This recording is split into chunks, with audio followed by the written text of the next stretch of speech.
जी नाज़रीन, दुदापुर जे पसमाइदा इलाइक़ो जिते क़बाइली तकरार उरूज ते आहिनि, जिते क़बाइली तकरारनि ते केतिरा ई गभरू नौजवान क़तल थींदा रहिया आहिनि ऐं जिते क़बाइली तकरार जे आड़ में स्कूल वीरान बणनि ऐं उन इलाइक़े जो पसमाइदा इलाइक़े जो रहवासी मोहम्मद रज़ा कमीशन पास करे PSP ऑफिसर बणिजी वियो आहे।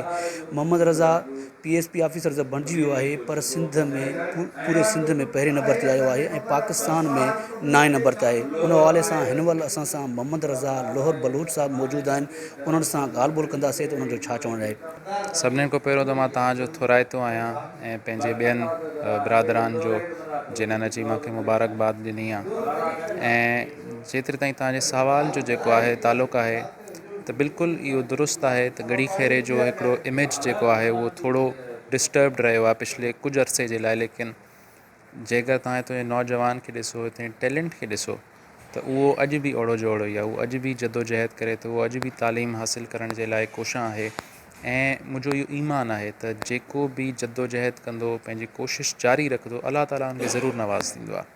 ऐं इहे ई नौजवान हिन ॻड़ी खेरे जी तक़दीर अॻिते हली बदिलंदा। इहो जेको हितां जो कल्चर हिकिड़ो थी वियो आहे, जेको तमामु हिकिड़ो अफ़सोसनाक कल्चर आहे, इहो इंशा ताला असां नौजवान ई इन खे चेंज करे ऐं अॻिते तरक़ी जी राह ते गामज़न कंदासीं इंशा। मुंहिंजो पैगाम उन्हनि जे लाइ इहो ई आहे त सभिनीनि खां पहिरियों उहो पंहिंजी इम्पोर्टेंस रियलाइज़ करनि। हे फ्यूचर जेको बि मुस्तक़बिल थींदो, इहो उन्हनि जे हथनि सां ई जेको आहे ठाहियो वेंदो, ॿियो कोई बि न ईंदो। उन्हनि खे पाण खे ई करिणो पवंदो ऐं इन जे लाइ उन्हनि जो सभिनीनि खां अहम तरीन हथियार आहे उहो कलम आहे। त हो बि जेके आहिनि पंहिंजी जदोजहद खे क़ाइमु रखनि।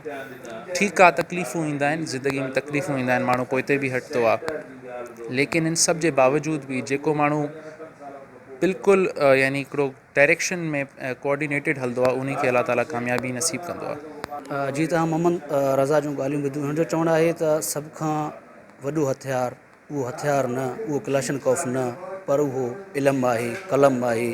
ऐं हिन नौजवान लाइ इहो पैगाम ॾिनो त कलम ज़रिए ई अफ़वाह तार के ॻड़ी खेरे जी तक़दीर बदिले सघो था। कैमरामैन बख्शल मुंदराणी सां गॾु हनीफ़ मुंदराणी, सिंध TV न्यूज़, दुदापुर।